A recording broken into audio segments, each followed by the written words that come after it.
Hello mga kawaw.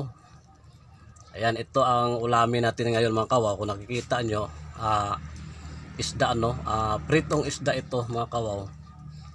Tapos lagyan natin ng malunggay, no. Isabaw natin, lagyan muna natin ng tanglad. Ayan. Pakita ko sa inyo mamaya mga kawaw kung gaano kasarap pagkatapos, no. Ayan.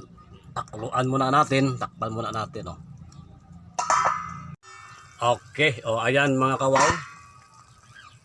Ayan, mukulo na, no. Ayan, tapos ito then masyadong actually luto na itong isda natin kasi kanina inano na ito pinirito.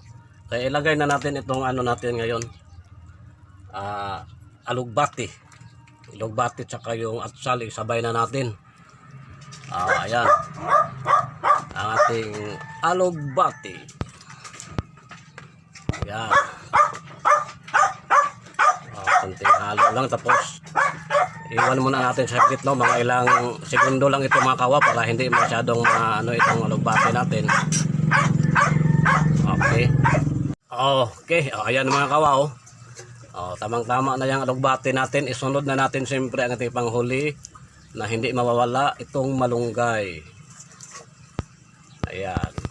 Lalo na itong malunggay mga kawaw, ilang lang ito, saglit lang, no.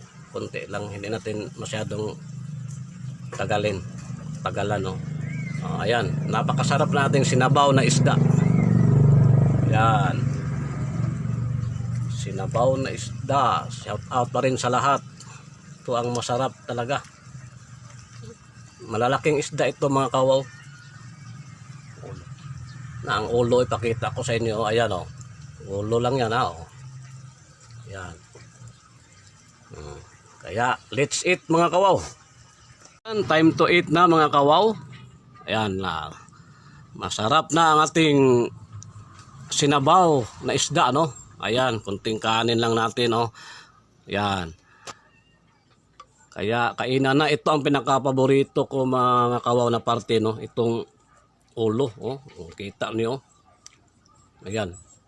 Napakalaki nitong ulo. Ayan. Ito ang paborito ko mga kawaw, yung ulo. Ayan. Napakasarap nito mga kawaw. Kaya let's eat, Ayan. Laki ng ulo, no. Tapos malunggay. At saka alugbati.